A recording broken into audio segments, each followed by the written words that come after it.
trazer para vocês, que são as questões da onde que essa dor emocional, que a gente falou aqui hoje, de 3 dores emocionais que impactam diretamente e podem levar a gente a ter compulsão alimentar, aonde que elas estarão para que nós consigamos ajudar o nosso paciente. Então, o nosso paciente, basicamente, ele precisa conseguir diferenciar a fome real da fome emocional. Esse é o primeiro ponto. Primeiro ponto que eu preciso entender: eu realmente estou com fome? Não, é uma fome emocional. E o que que essa fome emocional está querendo me dizer? O que que essa fome emocional está mostrando para mim? O que que ela está revelando? Essa fome emocional é o que? É um medo? É uma insegurança? É um processo de rejeição? É um processo de abandono? É um processo de perda? O que que realmente está me incomodando? E aí trazer essa solução do que realmente está me incomodando. O que realmente está me incomodando é que precisa ser resolvido, porque eu, na verdade, eu não tenho fome, mas eu tenho vontade de comer. Essa vontade de comer é de autonutrição. Fez sentido isso que eu perguntei para vocês e que falei com vocês até aqui? Por exemplo, algumas crenças padrões que tem pacientes que passam por distúrbios alimentares. Crenças de escassez, de que eu tenho que comer tudo agora e de que eu vou contar um ponto aqui para vocês que quase toda pessoa já deve ter passado, um trauma, tá? Então, escassez de que eu preciso comer tudo agora, porque pode ser que eu não tenha no futuro. Também pode acontecer baixo merecimento, tá? Eu não mereço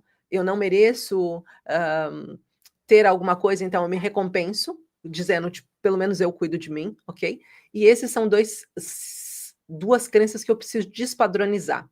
E aí tem uma coisa, gente, que eu quero trazer aqui para vocês com muito carinho, que é, às vezes na infância, o papai diz: come tudo até o final, porque se você não comer até o final, tem crianças na Grécia, na África, não sei aonde, passando fome.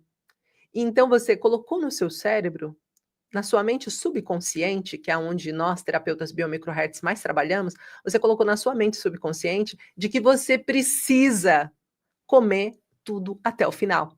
E você cresce replicando esse hábito. Eu preciso comer tudo até o final, porque tem gente passando fome. Eu coloquei no meu prato, eu tenho que comer. E você se sente até mal se você não comer uma determinada comida pensando nisso.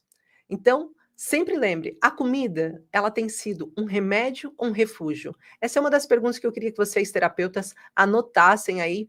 Tem aluno meu aqui nessa live, por favor, dessas pessoas todas que estão assistindo, vão colocando aí eu. E eu quero que vocês, que são meus alunos, principalmente, coloquem aí esses da formação Terapeutas Biomicrohertz, essas perguntas num papel para vocês perguntarem para o paciente de vocês quando está acontecendo. Ou seja, olha, a Claudinha. Ah, Claudinha, que bom estar aqui de novo. A Rosa também, né? A comida tem sido um remédio ou um refúgio? Essa é uma das perguntas que vocês precisam colocar de frente para o paciente de vocês. Depois disso, entenda, né, o que são os padrões que estão repetindo na vida do seu paciente. Gisela, que linda também aqui assistindo. Então, quais são os padrões que o seu paciente tem sentido a necessidade de retomar? Tá? E agora, para finalizar a nossa live, eu vou estar trazendo alguns pontos que normalmente aparecem ativos quando nós estamos passando por processos de compulsão alimentar. Então, quais são os pontos que eu preciso olhar para o meu paciente e ajudar o meu paciente a soltar e desbloquear? Um desses pontos que mais aparece em quadros de pacientes com compulsão alimentar é o hipotálamo. O hipotálamo, ele vai fazer com que a minha sensação de fome, ela seja saciada mais rápido. E às vezes o meu paciente está com o hipotálamo, que é aqui atrás, tá? Tem o tálamo e o hipotálamo. O hipotálamo, só para quem não conhece, ele vem de hipotálamo porque na Grécia, hipos significava cavalo, monstro marinho, tá? Hipotálamo. Então vem de parecer um cavalo marinho. Essa parte do cérebro, ela parece um cavalo marinho. Então, automaticamente chama-se hipotálamo, tá? E o hipotálamo, se tiver inflamado, ele não vai conseguir fazer o sistema inibitório, ou seja, para entender que eu já não tenho mais sensação de fome. E ele está diretamente ligado a medos e humor. Então, eu vou ter oscilação de humor também. Esse paciente vai ter oscilação de humor, o que faz com que ele desenvolva ainda mais compulsão. Medo, que faz com que ele desenvolva ainda mais compulsão, tá bom? E o medo pode ser, eu não sei quando eu vou voltar a comer. O medo pode ser alguma coisa que está acontecendo real na vida dele. Então, quando o hipotálamo está ativo, vem essa compulsão alimentar como um mecanismo de segurança. E essa sensação de insuficiência, fobias e medos de escassez, elas vão aparecer. Outro dos pontos, gente, então o primeiro ponto que nós falaríamos seria esse 2 dedos abaixo do queixo, aqui ó, aqui está o nosso hipotálamo, aqui está a ligação do nosso nervo vago, do nosso sistema nervoso periférico ao nosso hipotálamo, que está aqui atrás, ó. Se a gente apertar aqui na frente, no segundo ponto, depois do queixo, e aqui no meio da nuca, a gente vai sentir que essas pressões, elas se encontram, ó. Aperta aí vocês. Sintam essa sensação de que os 2 pontos se encontram. O final da nuca aqui, o início da caixa craniana, e esse ponto aqui, que é exatamente onde está o tálamo, tá? O hipotálamo da gente, ok? Glândulas salivares também é um ponto que vai estar ativo. E por quê? Porque ela não consegue aceitar os acontecimentos.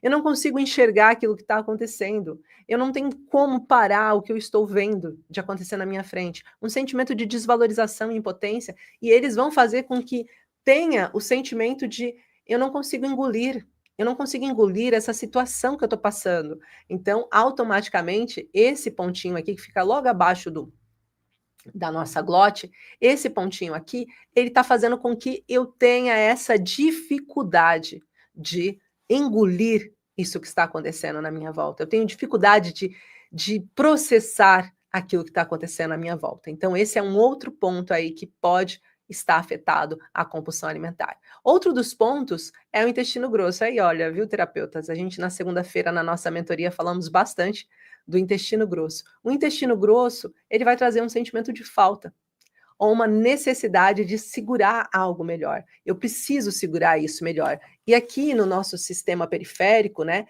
ele tá bem aqui, ó, 6 dedos abaixo aqui da coluna aqui, ó, bem aqui. Nós estamos falando desse pontinho aqui, é um pontinho que está muito ligado a eu não consigo alimentar, eu não consigo me alimentar direito. Eu estou com uma compulsão, mas eu não estou conseguindo me sentir nutrida. E da onde que ele vem? Esse sentimento de falta ou necessidade de segurar algo. Então, bate, faça pequenas batidinhas nesse ponto para vocês soltarem, desobstruírem esse ducto emocional, façam pequenas rotações para ajudar, empurra ativando o sistema nervo vagal, né, o nosso sistema que está ligado ao eixo intestino-cérebro através do nervo vago. Então, estimule ele a soltar essa sensação de que eu não consigo preencher essa falta, esse vazio, eu não consigo me alimentar realmente como é. Então, outro ponto também que a gente vai encontrar é o fígado, né? O fígado que está aqui, ó, mas o ponto que está ligado ao fígado, bem no meio do nosso estômago, do estômago, quando a gente está vendo aqui desses pontos, é aqui, ó, nesse pontinho. E esse ponto aqui, ele vem falar para mim que eu estou lidando com uma falta emocional, uma fome emocional, uma falta de dinheiro, uma ausência de amor e contato físico que estão diretamente ligados à comida. E nós vamos ter logo embaixo desse ponto também o ponto do estômago, que é ligado à digestão emocional, com conflitos de território e bens materiais. Então é muito importante a gente conseguir olhar para todas esses panoramas para a gente ter uma resposta melhor para o paciente, que vai gerar ansiedade, que vai gerar gastrite, que vai gerar refluxo gastroesofágico, que vai fazer com que ele desenvolva cada vez mais não só o problema da compulsão alimentar sobre estresse, como também vai fazer com que ele desenvolva outros problemas, aumentando a sua ansiedade, o seu refluxo, porque ele não consegue digerir. E por último, e não menos importante, nós temos também as glândulas suprarrenais.